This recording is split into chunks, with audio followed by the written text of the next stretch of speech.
उंची 5 मीटर असणार आहे, पुतळ्याची उंची 4.5 मीटर असणार आहे आणि एकूण उंची चबुतरा आणि पुतळा धरून 9.5 मीटर असणार आहे.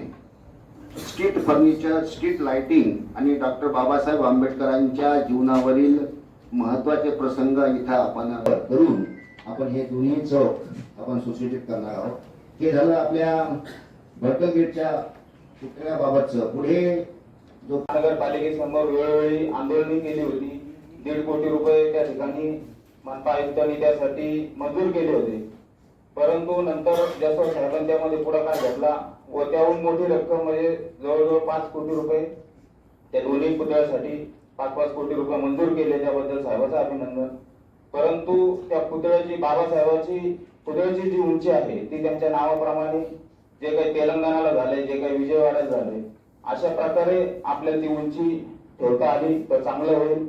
आम्ही वेळोवेळी आंदोलने करून ही मागणी प्रशासनासमोर मांडलेली आहे. कृपया आंबेडकरी चळवळीची मागणी लक्षात घेऊन त्या पुतळ्याची उंची हेरेकर साहेबाला विनंती आहे. आम्ही तुम्हाला अनेक वेळेस निवेदने दिलेली आहेत त्याविषयी. त्याची पुतळ्याची उंची वाढवण्यात यावी व संभाजी महाराजांच्या पुतळ्याचं जे काही सुशोभीकरण होतोय तर त्या ठिकाणी जो काही अशोक स्तंभ आहे, खरातादांनी सांगितल्याप्रमाणे त्या अशोक स्तंभाची उंची ॲज इट इज त्या ठिकाणी राहिली पाहिजे.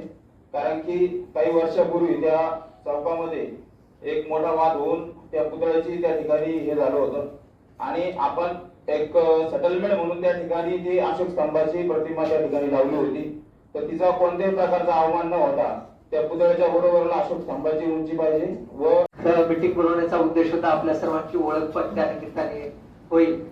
मी नवीन आलेलो आहे त्यामुळे आमच्या अधिकाऱ्यांना म्हटलं की पूर्वी बैठका झालेल्या आहेत मला माहित आहे, या निमित्ताने सर्वांचं एक आयुक्तालयामध्ये होईल आणि निश्चित आपण सगळ्या सूचना मांडलेल्या आहेत त्या खूप जेन्युइन आहेत, स्वागतार्ह आहेत. हेरेकर साहेब त्याची नोंद घेतील आणि शेख साहेब पण आहे तिथं.